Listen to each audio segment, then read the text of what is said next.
about 2 minutes late. Welcome to our Drink Up podcast. We're live, real, and raw.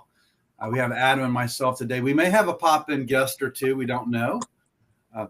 If we don't, we don't. But today we're going to be talking about WSWA, which stands for Adam, what? The Wine and Spirits Wholesaler Association. They have a I big. literally had to look it up, but yes. You had to look it up, but it's an association of all the many of the wine wholesalers and spirits wholesalers across North America. They have an association, and I've been posting about associations the last couple of days. The difference between community and association. Obviously, communities can be developed from associations for sure, because you can make a lot of friends and networking. Mm-hmm. But I'm going to be heading there with my partner, Alicia Vargo, next week to meet many folks in Denver the 3rd through the 6th. So hope to see many of y'all there. If you happen to be there, please look us up. We're actually going there to represent many brands under our company called Bev Assets. And I was asking Adam if he was going, and he told me he is not going. So I'm kind of bummed, because that's one of the people I wanted to actually talk to. Adam, I wanted to see you out. I wanted to see you there, but unfortunately, you're not going to be there. So that's it's kind of bumming me out, my man. So I know, right? It's for anybody that's talked to you or I or both of us. You know, we live 30 minutes from each other, and this is the most time we spend together every week. Is still virtually, right? Which is just goofy, right? No, I'm excited to hear what you guys got on the show. I've got a couple of questions I want to ask you on that, but then I'm going to be out for anybody who's listening or who's going to be there. I'm going to be out at Anaheim, hanging out during Expo West. So same thing. Would love to see folks. But Sam, when it comes to you and Alicia, maybe start with, because we haven't really had a chance to talk about it much on the show, just Bev Assets and what you guys are looking to do, and then we can kind of parlay that into what you're hoping to get out of WSWA. Yeah, absolutely. I appreciate the question. So I got adopted by my partner, Alicia Vargo. I don't know if she's out there. We're just having some breakfast this morning with some friends, because she's doing she's celebrating her birthday every day. So for the month of January and February, Alicia's celebrating her birthday with her friends and family. So happy birthday, Alicia. But we came together about a year ago. Actually, she just started talking at a company called Drink, which stands for Driving Revenue with Innovative New Knowledge, that was created a couple years ago, actually. And we just started talking, and we discovered our whys, and they are to help people find work and do right by brands. Those two things: help people find work and do right by brands. And from that, Bev Assets was born. So we are a nationwide agency that has over 50 plus sales agents involved with us. We have 30 plus partner companies, and Alicia and I act as supplier hire leads. We do two things. We help brands find distribution and customers. So and I promise not to run us all the way down this rabbit hole, but I mean, the guests we've had on the last few weeks, I mean, I think we've talked about this, almost ad nauseum, but it's something that I never, lose interest in, is when you talk about being nationwide, having, 50 kind of partners within the Bev Assets team helping folks out. I mean, as somebody who doesn't speak sales and distribution as well as you do, are those folks broken out, regionally? Are they broken out by, end customer retailer that they know best? Are they broken out by product type? Is it kind of a mixed bag of all of those things? Like, how do you guys structure that? Yeah, so I think it's the latter of what you said, all of the above. It depends on their expertise and what they do. Many folks enter this world. Now, I'm blessed that my partner's been an entrepreneur for 20 plus years. She built actually a multi-million-dollar lingerie company after leaving a senior vice president over Breakthrough. That's right. You did tell me that. Tell me that. Yeah, she built that, and it actually helped many of it to actually fit cancer patients that have gone through double mastectomy. Probably butchering this literally, Alicia, so I apologize. But she then also, for the last 10 years, had a company called Speakeasy Wine and Spirits. and That's she's right. worked with many clients, and most of her clients have stuck with her for a decade. So she's looking for long-term relationships. But she decided that she wanted to do this with me, and we created this, and we're excited. But to go back to your question, so many people enter this, and they don't know really how to begin. They don't know, maybe as simple as like setting up an LLC, right? But most people have a geography that they have responsibility for. They maybe came out of Kentucky. Like we have a good friend, Mark Alamy. He manages MAP, his consultancy, and he has focus in Indiana, Kentucky, Tennessee, Mississippi, Alabama. His Okay. his world's starting to expand pretty big because I've been working with him and together. But we, he helps us with brands and his consultancy. So we have a brand like Highbridge Premium. We actually represent those folks. I'll announce it now. But it's a hemp-based Delta-9 product. Okay. Mark is helping us find distribution, but Mark deals with distributors. But then there's people that call on customers. So we have that they can actually walk us into Bevmo, Total, Specs, ABC. So we have folks like that we can activate. What we realized, Adam, I'm probably going too long here. No, please. Is, what we realized early on is that no one can do it alone in this space, right? So the brand Totally then to come talk to us, remember, we want to help people find work. So we help people like Mark find work, but we want to do right by brands. So a brand comes to us and say, hey, look, I want to be in this state or that state. That'll help us. Yeah.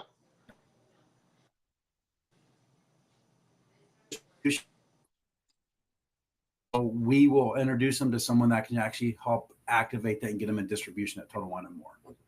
As an example. Totally. No, I mean, and that's the whole reason I asked the question. And you're not belaboring the point at all. I mean, I think that's something that when I talk to, and no knock to any other group out there, but when I talk to folks who are looking for assistance in sales and distribution, I mean, I had a new mutual friend of ours, Josh Arrington, shout out Josh, had coffee with him the other day. And one of the things we talked about was, whether it's somebody in the operational side or the sales side, but specifically when you talk about distribution, there is such a thing as, you think about all of the relationships, all the distributors, all the retailers around the country. So for one person or even a small number of people to say, oh, we can help you with all of that, that's just simply not true. There's just too many relationships and too many conversations, right? Like the math ain't mathin'.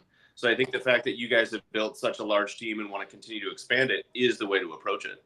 Yeah, well, I got to ask a question back to you. So what is your consultancy, Adam? What's the name of your consultancy?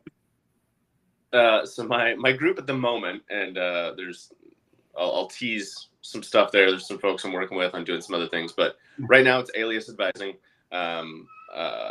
which I don't think we've mentioned by name in a minute, but called it Alias because my name's Adam Smith. It sounds like I made it up as a cover for some sort of government relocation program. But yeah, I mean it's largely operationally focused just because that's my world. But then to your point, right, it's just finding the people that oh shit, there go my notes. It's just finding the people that can help in other areas like yourself, right? So when I talk to a brand, I call it the give a mouse a cookie paradox, right? So I'll talk to a brand about ops. Well, inevitably, and this happened yesterday, gentleman I hadn't talked to in 2 years blue and said, hey, I'd love to pick your brain again. You were nice, when we talked before. So we did. And he goes, how do you feel about sales and distribution and pricing? And I said, oh, I can tell you that, the hills that I'm willing to die on in terms of the logic behind those things, but I do not have a Rolodex of relationships in that world. Right. So this is a great point you're making right now, right? So here's an example. So we have a little brand that's like a tomato-based product out of it's basically Casa Cobre. I'll just throw it out there. So we connect them with you because guess what? Alicia and I do sales and distribution. We don't do operations, formulation, that world. We're not. So anytime we get a brand, we're going to bring them to you, Adam, because then you had a nice conversation with them and you set them either on a path that they want to agree with or not agree with. But what you shared with me this morning is exactly how Bev Assets works. Is we want people like you to actually be able to plug into and give you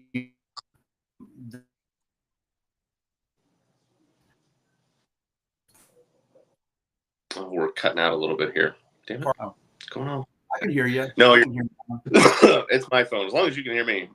Okay.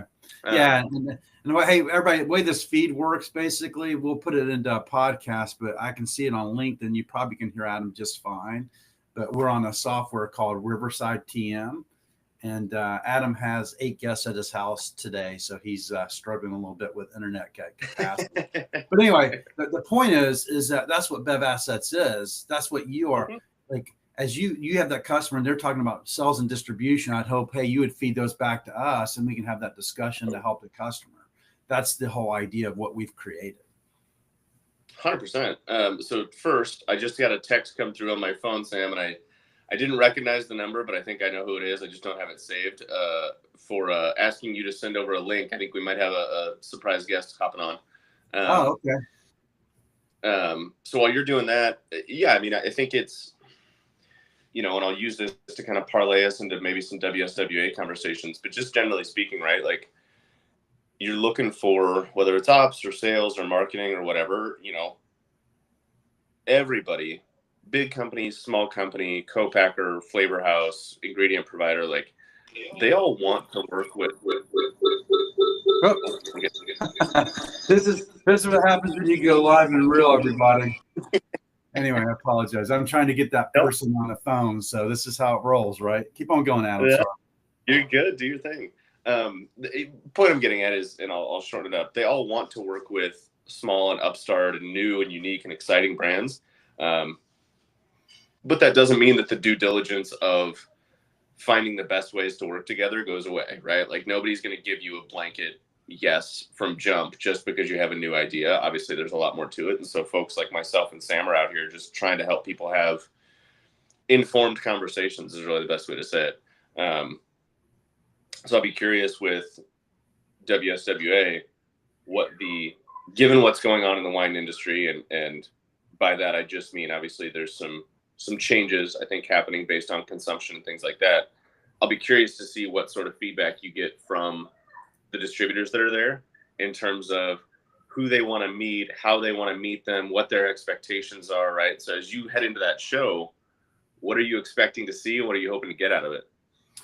Yeah, so that's a great question. I've had a lot of cannabis type people been reaching out for me to book time, which is great. We want to talk that category. So at that event, I believe I don't know what they call it, but there's like an auditorium that a lot of those brands are going to be there. So I actually believe that there's a moment right now where that hemp-based product.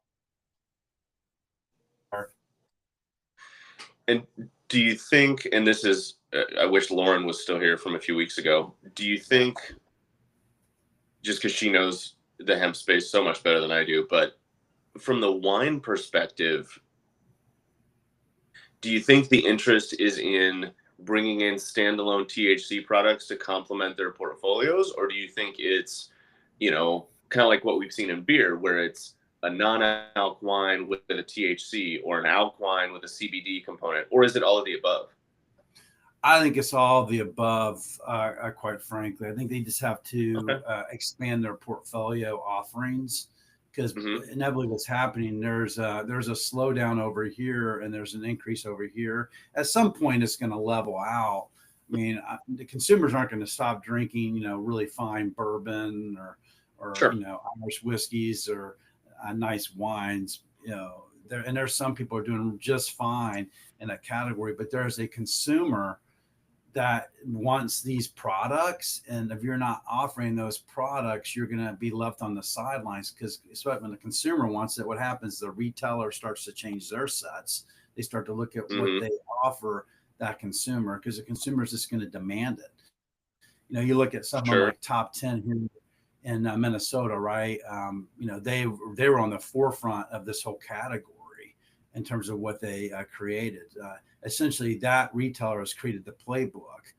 So, and there's some large wholesalers are waiting for federal legislation, to be passed before they take it on. But then there's, I won't name them just out of respect, but we're meeting with a fairly large wholesaler and they have over 108 brands in their portfolio of that product. Right. In the THC space? Yes. Holy shit. Okay. Wow. Yeah. So they're on the forefront of it. And quite frankly, they might be positioning themselves, and they're not the largest wholesaler. They're like, number 5 or 6, but they might be positioning themselves to expand their operations fairly quickly. So look, the category is not going away, but the other one is non-alcoholic products. I mean, I actually think that was going to be my next. Yeah. No, that was going to be my next question. I'm glad you brought it up because I'm curious. Again, my closest connection into the wine world is consuming it, right? So I'm curious from I'm curious from a distribution standpoint. Obviously THC is having a moment and everybody wants to talk about it, but from what you've seen or maybe what you expect to see, are these wine distributors kind of like the beer world, just trying to wrap their hands around non-alc wines, functional non-alc wines, functional wines, THC? I mean, everything they can, right? Right. Yeah. I mean, is that the goal, right? Are they trying to just have as wide a portfolio as possible?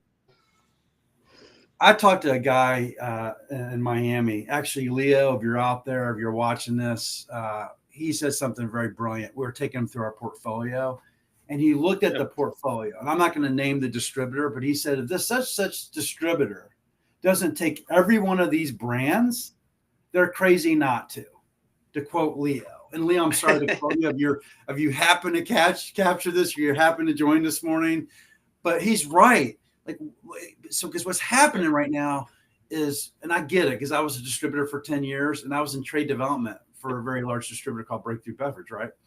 And we were very selective who we brought on because we didn't want to just bring a brand for not to be successful. But at this point, if you're not taking on an NA product or a hemp-based product, and if they're well financed, they can get you the product, and when you're ready to get it and they're putting money behind it, you should consider it. I don't know why you wouldn't. And this particular wholesaler has lost some large suppliers. He's like, they should take it. At the end of the day, they should take the products. So at the end of the day, we have brands like Amethyst from Burnt Church. I mean, they're in home goods stores nationwide. They sell pallets of this stuff, right? So we're working on finding them distribution through, the wine and spirits. I mean, you should look at the product Amethyst. I mean, this thing is unbelievable. It's like it behaves like a gin, I mean, it's see that. Yeah. But these are some of the products we represent. Another one's called Remix, which is another NA product, and it's in a can, and it has low calorie, all natural ingredients, and you can use it in 2 ways. You can use it as okay, I'm being mindful, I don't want to drink, or you can use it as the ingredients of a cocktail, right? This is where the consumer's going. So of the distributors not taking these products in and really doing their homework. That's why Bev Assets exists too, by the way, is that we want to help be that link between the supplier and the distributor to get the right products into their houses. Ultimately, all of us have the same goal, right? Is to get past that retailer or on-premise operator to get to the consumer. Well, do you think, and again, specific to the wine world, because we've started to see the shouldn't say we've started to, it's been going on for a minute, but the kind of democratization of beer, meaning, right? Obviously you still have your massive sets for Coors and Bud Light and all those things in the stores, but you've seen over the years more placements for smaller brands taking up, right? So instead of it being one monster that constitutes the entire beer section, you've got one big guy that's taking out maybe 20-25%, and then the smaller guys are all sharing the other 75%. Do you see sort of the same thing happening, or do you see, to your friend Mark's or Leo's point, are the wine distributors, are they thinking that way yet? Are they starting to come around to it? Meaning they're not going to maybe go chase as many big brands to try and, woo them over to their portfolio, but they'll go chase, 200 small brands knowing that 20 of them might take off. Right. So here's the deal. I mean, the big guys are important to the distributor, right? Sure. Totally.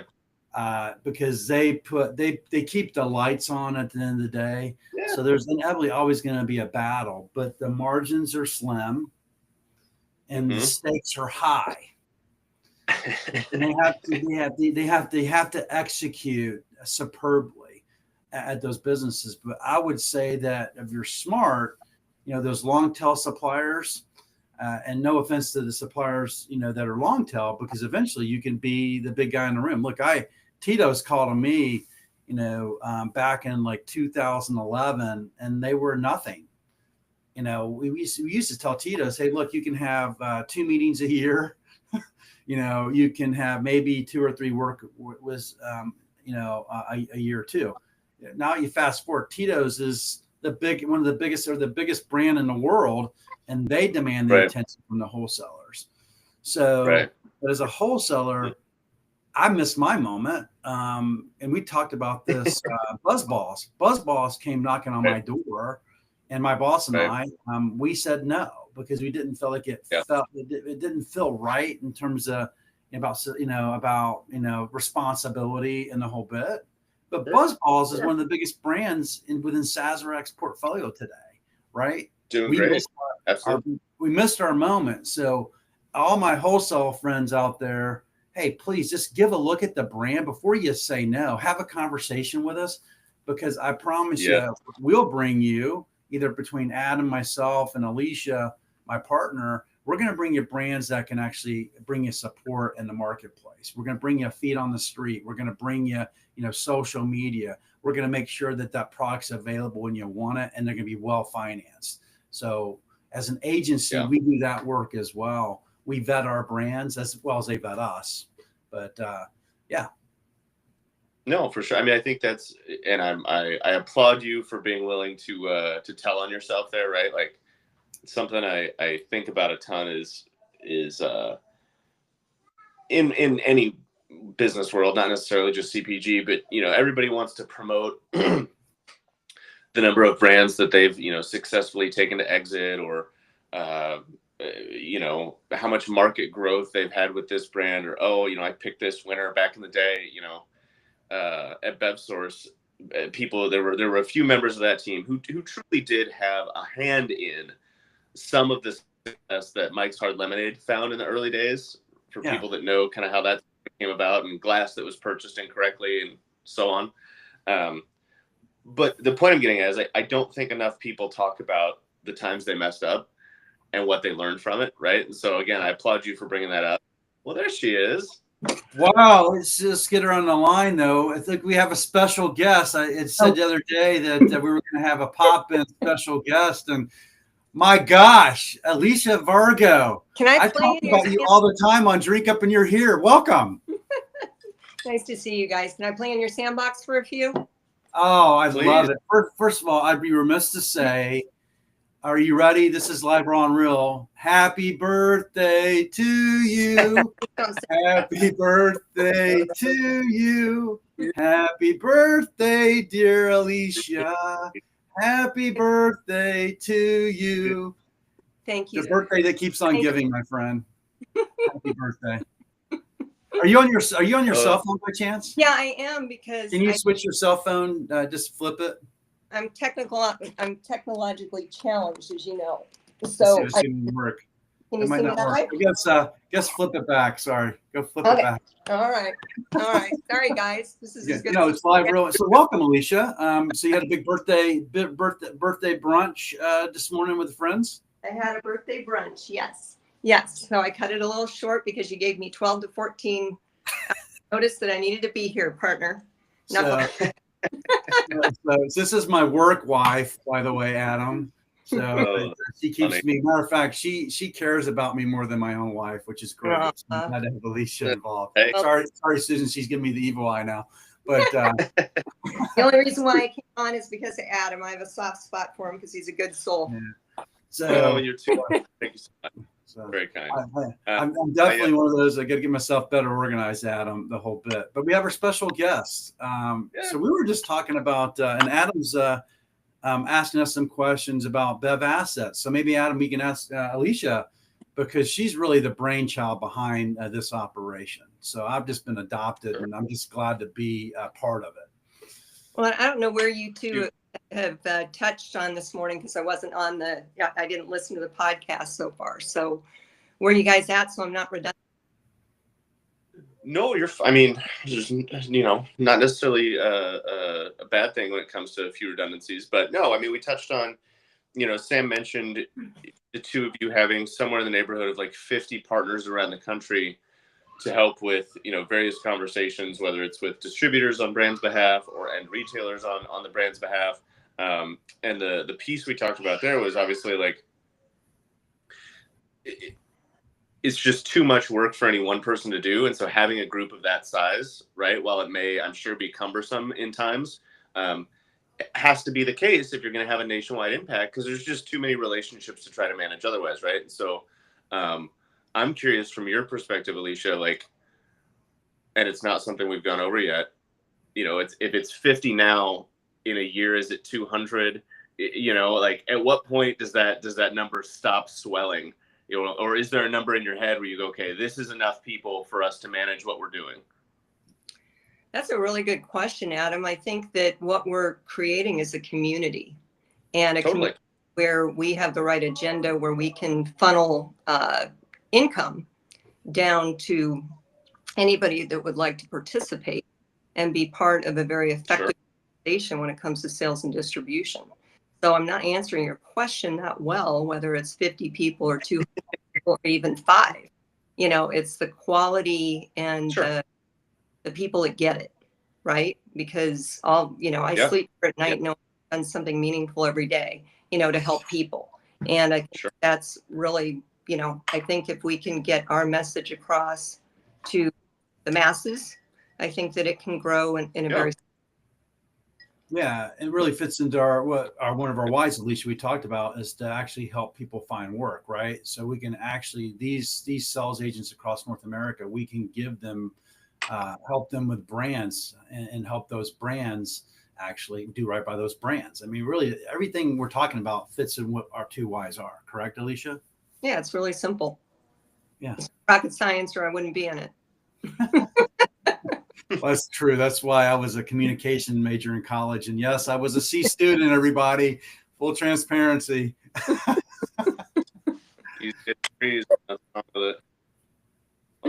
I'm trying to comment on I'm having tech issues all over the place today, but long story short, there's a gentleman, I'll text him. There's a gentleman, Nathan Russell, that I met recently in Tennessee. Tennessee. Who, as it sometimes comes to pass, myself included, right? Businesses downsize and folks get laid off. But I met Nate through our mutual friend now, Josh, right? Josh is from Tennessee. He now lives here. I met Nate. And so Nate, again, works in that part of the world for sales and distribution. So when you talk about growing your network, I mean, it's an introduction I'd be happy to make. But so Alicia, from your perspective, kind of diving back, we were talking a little bit about WSWA, and Sam gave his answer, and I'm not going to repeat it because I want to hear yours. What are you expecting to get from the show? What do you think you're going to hear from those distributors in terms of what they're looking for? What's your take on it as you head into that trip? I think that I can be redundant and say community, but when you look at all of the different quality connections that we have, and so many of the connections we just not met face to face, whether it's Deborah at Powered Brands, or there are just so many people that we haven't met. So it's going to really be wonderful to put faces to names. Whether with distributors or for instance, it's kind of interesting that we have a point with Mexcor. Mexcor I've played laterally with for 10 years. I worked with probably 12 to 15 tequilas over the years, where I've referred Casa Maestri brands and worked with the distillery, worked with the production. And Eduardo or the group at Mexcor don't even know that I've been invisible behind the scenes, but it's going to be wonderful to meet them, because I have so much history that they don't even realize. So Sure. kind of connections that are going to be very meaningful, I think. Yeah, I love you said that, because I got a chance to go to BevNet and I met a lot of people virtually, conversations like this. But boy, when you actually meet them live, like our dear friend Courtney O'Brien is an example that I actually got to go out to dinner with her and really get to know her. And now when I talk to her virtually, it's even that much more meaningful. If you can meet them where they're at, and those folks, it just goes a long way, Adam. So I love also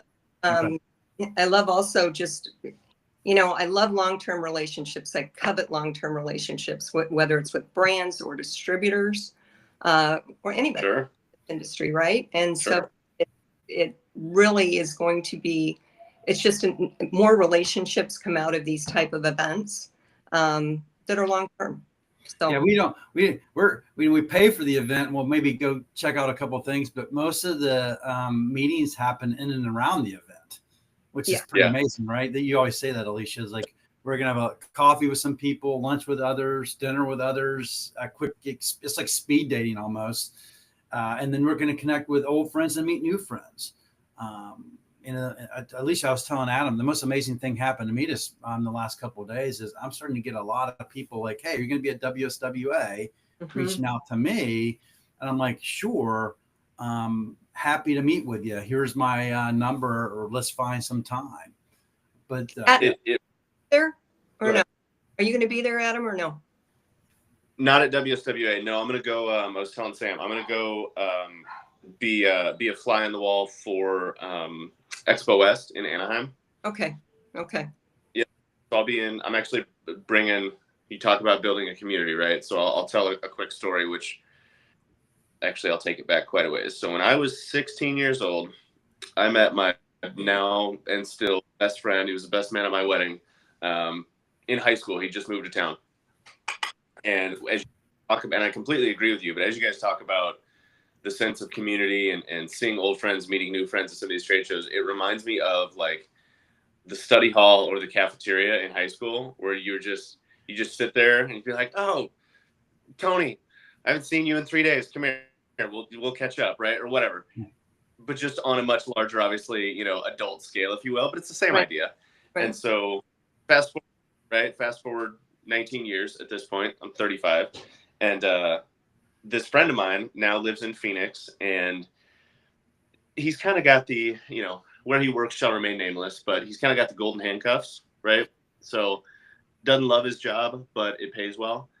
And we've been talking about getting him into, because he does e-com marketing and stuff. And I said, well, dude, like, I'm not saying I can have you 10 clients lined up tomorrow, but I can introduce you to some folks in the CPG world. Like, I know a few people, right? Mm-hmm. And so he's starting to pull on that thread. So we're making a friends trip. I'm going to fly to Phoenix. We're going to road trip to Anaheim, hang out for a few days, have coffees, have happy hours, have dinners with folks, get him introduced, catch me up with some people, and then road trip back to Phoenix. And I'll get to see his wife and kids, who I also, I've known her since we were 4 years old. The kids have known me their whole lives. So yeah, I'm looking forward to it. Before you purchase your ticket, I'm not sure how you're getting, but I learned yesterday that you can get a media pass possibly. So we have Drink Up, Adam, and Drink Up's been around for 24 months.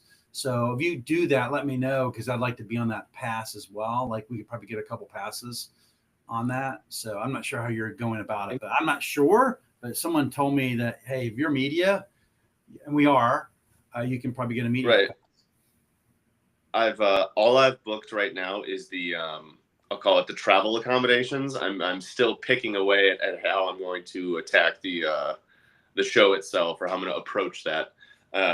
So yes, absolutely, we can circle back on that. What was I going to say? Going back to I'm curious. What you're creating, Adam, with the road trip. That is so cool. Oh, thank you. Sorry, you cut out the beginning. Yeah, it's I don't know. This is the guy that, like, again, quick personal story. When I moved to Minnesota, I had paid off all my student loans in my early 20s, which was great, but I was dead broke, right? So this was the friend when I moved up here. Again, him and his wife were living in downtown, right across from where the old Viking Stadium was before they tore it down to build US Bank. And I called him, we catch up every now and again, but I called him and I said, hey, is that couch still free? He goes, yeah. It's like, okay, I'm going to need you to fly out to, I was living in Vegas with my dad. I said, I'm going to need you to fly to Vegas. He goes, why? I said, because we're driving back to Minnesota and I'm going to sleep on your couch till I find a job. And without question, okay. Yeah. He's like, I'll start looking at flights. And sure enough, he was out there about a week and a half later and we drove back. So it's cool. It's really fun for me to be able to kind of return the favor in a way. Right. So, Yes. yeah. Yeah. Good for you. Yeah. Thank you. So when you think about, whether it's Bev Assets or WSWA, I mean, and I'm sure the answer is a little bit of both, but are you guys going with the intent maybe, or the, because I'm sure it's all of it, but like the larger intent of just understanding kind of who's who in the zoo and maybe some distributors that you either don't know yet or that you want to know better? Or are you going with the more explicit intent of, Sam mentioned you have 10 brands right now. Let's make sure we get them as part of the conversation with anybody that we talk to see if we can find them a home, right? Is there a direction you lean harder, or are you trying to stay pretty even on getting both of those accomplished? Our mission there is to meet with distributors, since we also specialize in every other area, from TTB to approval to DTC to every aspect of it. There's going to Sure. be a lot of different direct-to-consumer businesses. I hadn't even thought of that. What's that? Yeah. I hadn't even thought about the direct consumer. Yeah, transportation. I specialize in logistics and warehousing. There's a lot of different organic legs. In fact, this was interesting, Sam, because you had posted something this morning, I believe, about somebody had asked if they should have multiple businesces. Which podcast or which when did you that was yesterday. I did a post. Okay. And it's about, I think it was about associations and community, but I absolutely believe. Well, go ahead and finish your thought. Yeah.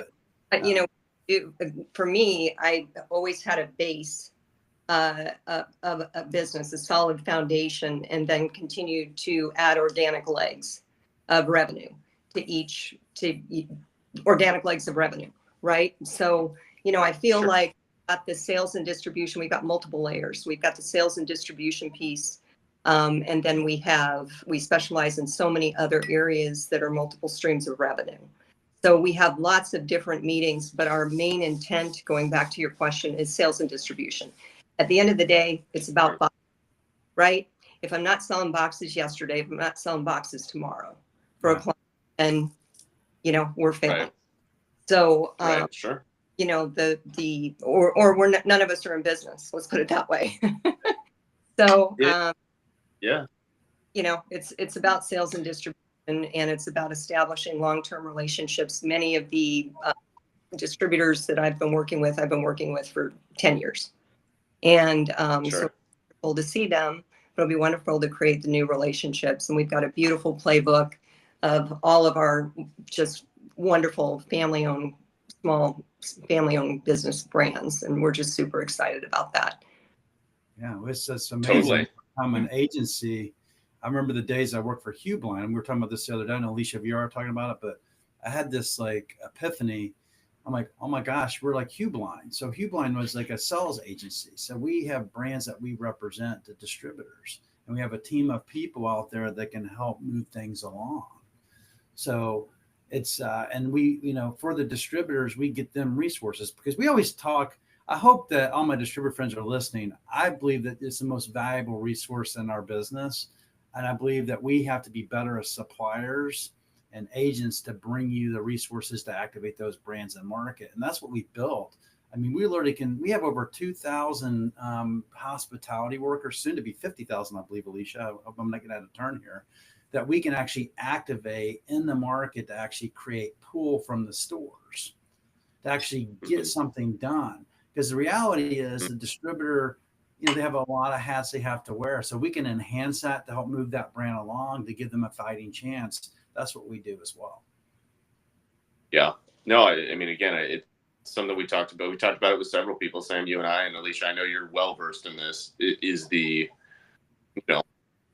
it got mentioned, I think, the most eloquently or efficiently when we were talking to Dave, but right, the battle begins once you've gotten a distribution arrangement set up, right? Like then is when the true work starts, right? Everything else is just getting the wheels on the bus. Now it's got to move down the road.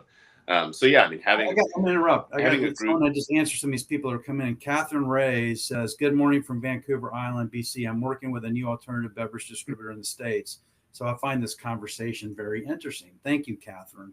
And then Leo, Thank you. our friend Leo down in Miami. I was talking about him today. Hi, Leo. Hi, Leo. I was sharing some things. I don't know if he's still on, but Leo says, "Exciting to see how this conversation unfolds. Your insights are always valuable." So thank you, Leo. And then I think you made an introduction, Adam, here. Nathan, you should meet Sam and Alicia. So thanks for the introduction. And then finally, our friend Ryan Adam says, "Good morning, Sam and Adam. Coffee in hand. Looking forward to hanging out for the next hour. Happy birthday, Alicia." Thank you, Ryan. Sorry, hey, we're live, raw, and real, man. So why not just make sure? Thanks for giving everybody out there. Thanks for giving us some love. Yeah, absolutely. Absolutely. No, very much appreciated. And I think so. I'll use Catherine's point to kind of expand that further, right? So, Alicia, you mentioned some of the smaller mom and pop distributors, and that's the stuff that those are the types of relationship, I guess, that, for me, even when I think about operationally, right, that excite me the most. Again, no knock, none, literally none to, the RNDCs or those folks of the world, right? The massive players.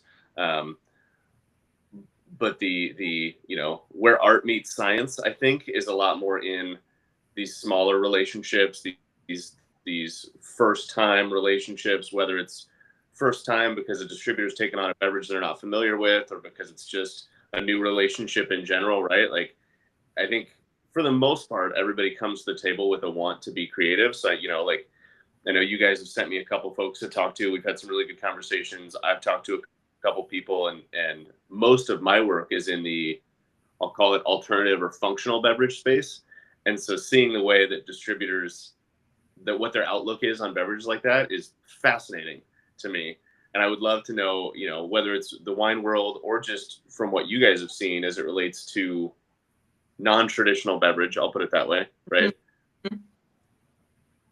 What's been the feedback? I mean, has it been pretty excited and open? Have people been kind of closed off? Sam mentioned his folly back in the day with BuzzBalls, right?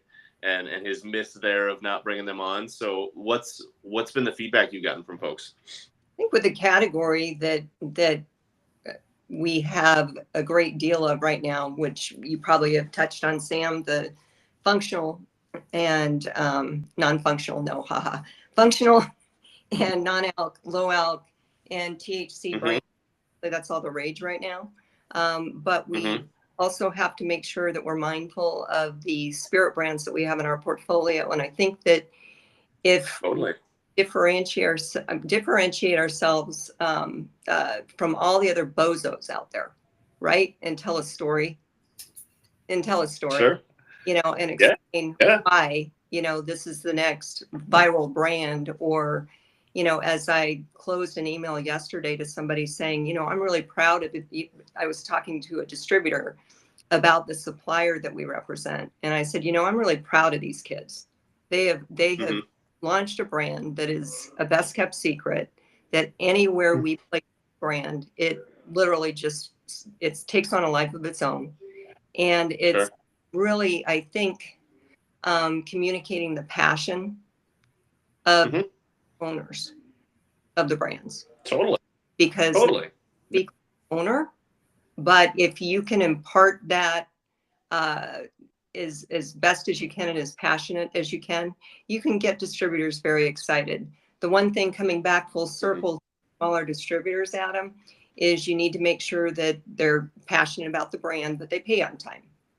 You try and keep buyers out of your clients out of harm's way. And that isn't a thing that, we can succeed at, because I've had fairly sizable distributors out in California where I was turning and burning containers go out of business. And that's devastating. So it's just, besides the fact that you can't have them open up their bank accounts, you do try to do everything you can to make sure that the distributor is solid. Yeah, and so that's it cuts both ways, right? The supplier needs to pay the distributor, and the distributor needs to pay the supplier. So hence we arrive on the scene to make sure we do proper vetting on both sides. So we see as a service to both the supplier and the distributor to make sure we can bring those relationships together to help build that business. I'd be remiss to say, so Nathan Russell, is that your friend, Adam? It is. That's Nate. Yep. Hey guys, love this conversation. Sam, you're correct. Thank you, Nathan. I believe I'm always correct. I'm joking. My partner puts me in my place quite often. So thank you, Alicia, for keeping me centered. As a supplier, we need to ensure distributor has a place to sell the product in there as a consumer.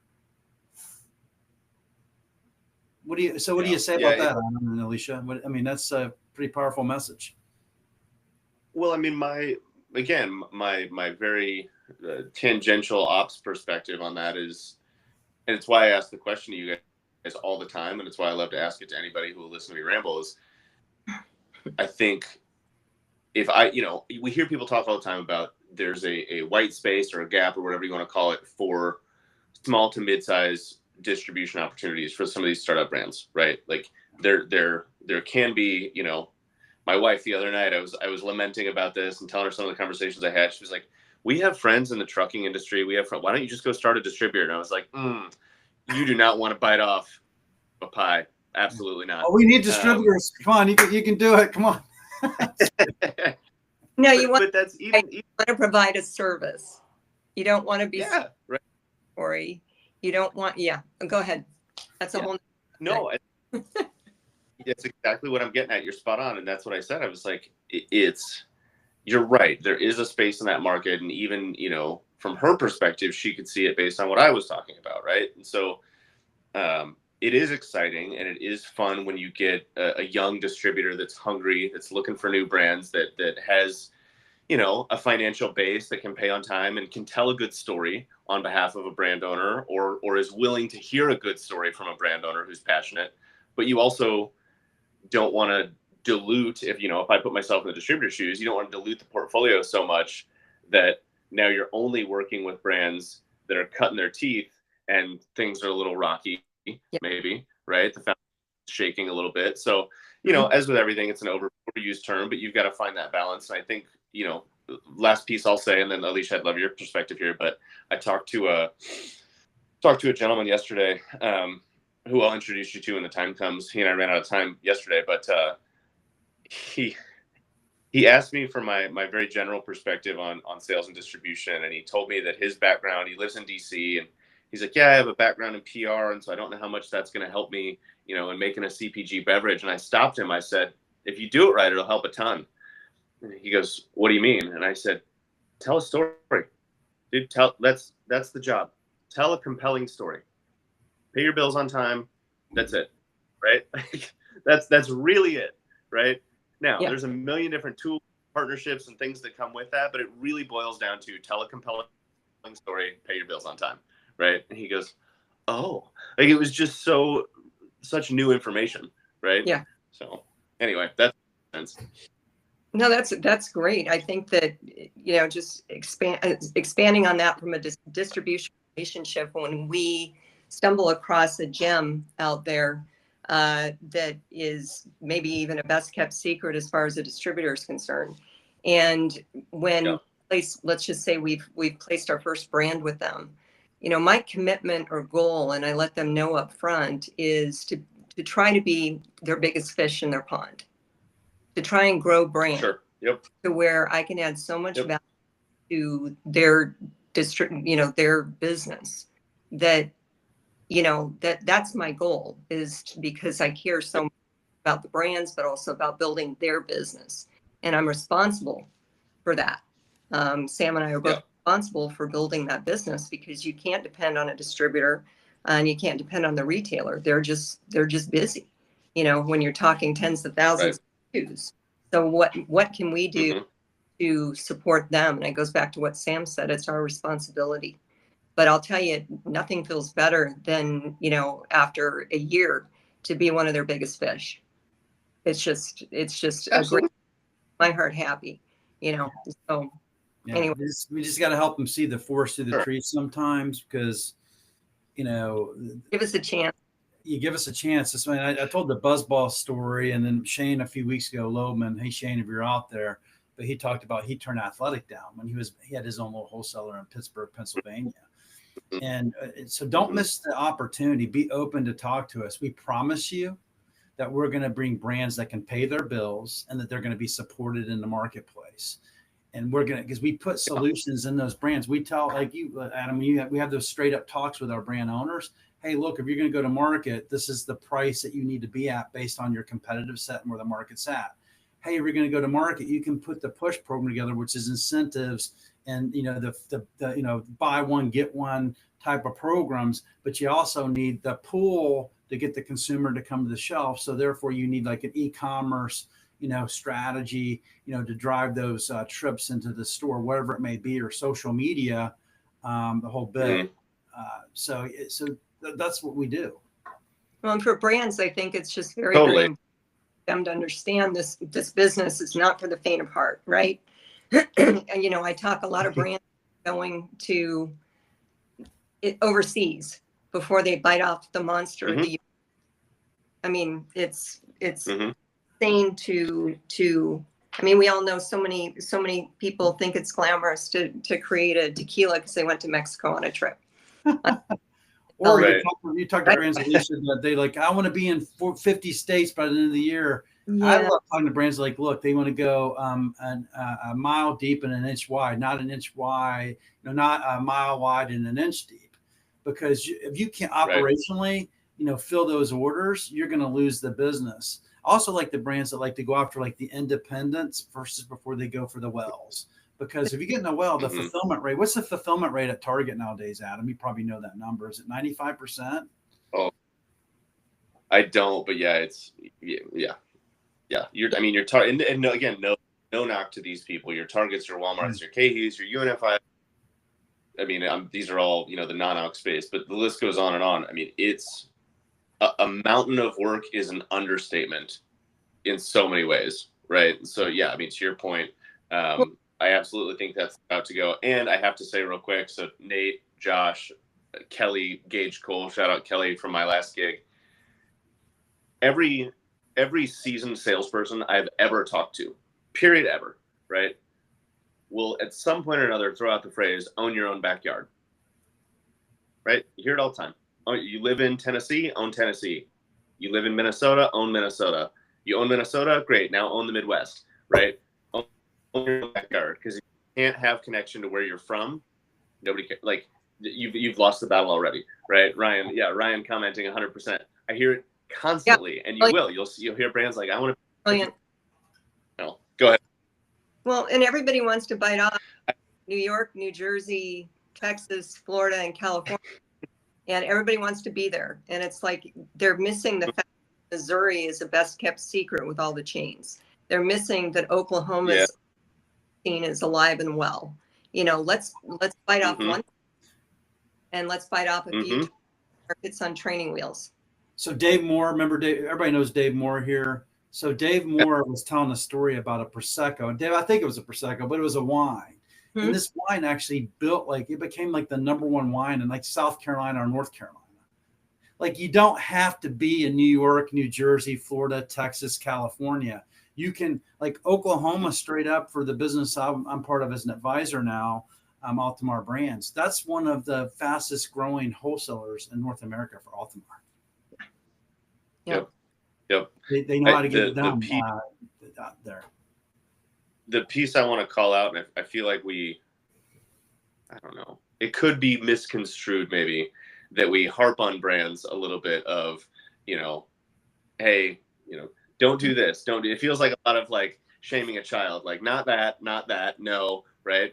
So I think to temper that, the point I want to make to any brand that I talk to, or I'm sure you guys feel the same way, is, if you're coming in and asking a question and you want if the question is, hey, this is my product, where should I distribute?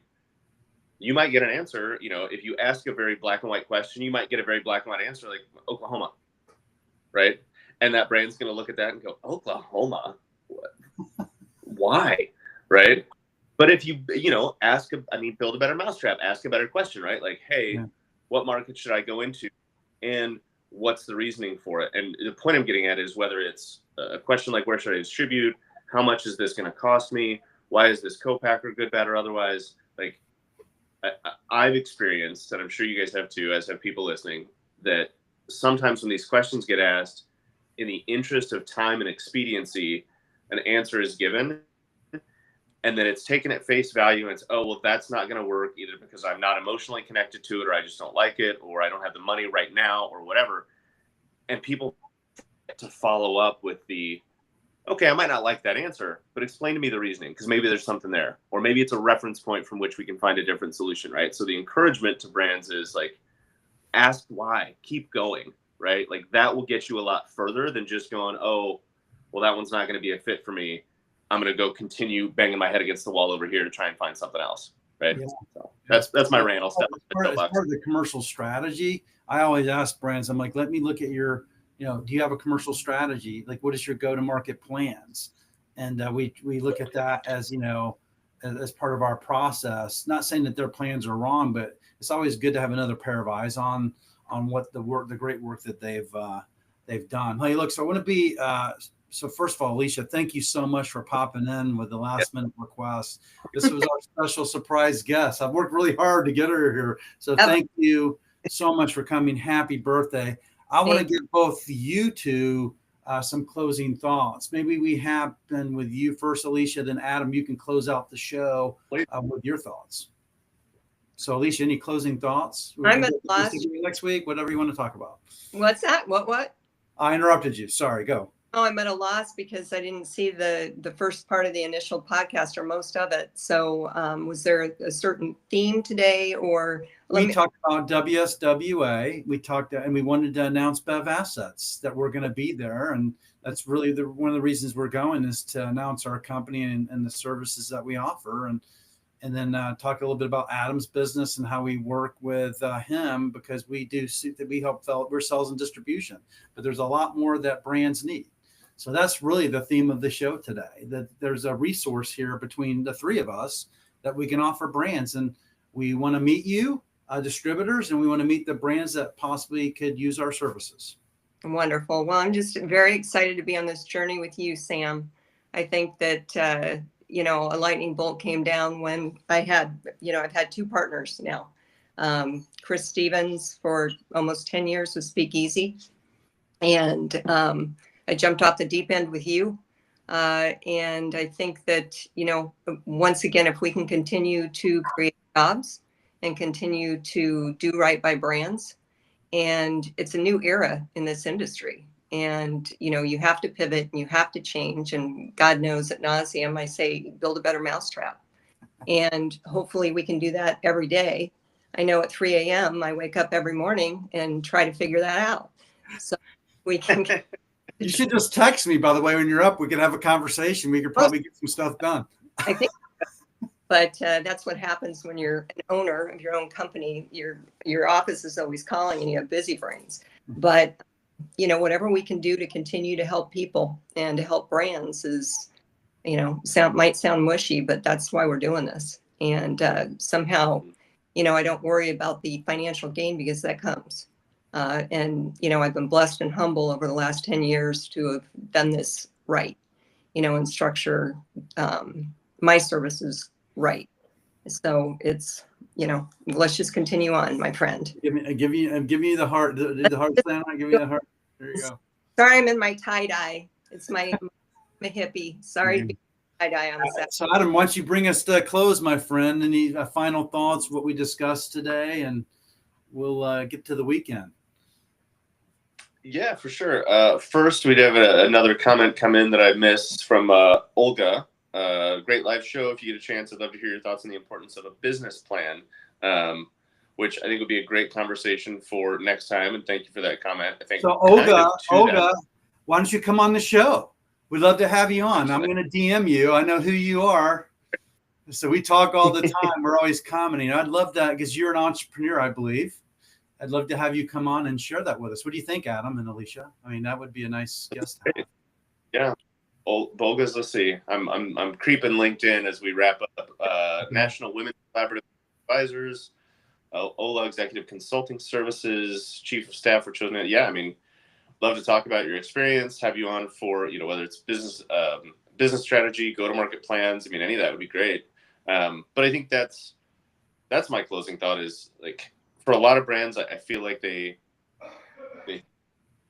either have to go it alone or that they're that every station, big or small, costs money. And don't get me wrong, like if there's work being done, for sure, like I'm trying to pay bills too. But to your guys' point, help people find work and do right by brands. Like, just come talk to us, right? Pick our brains. Like, we do this because we like it, and we want you to do it because you like it, and we want to see you be successful. So we do this to further that point, right? So that's what I'll leave us with.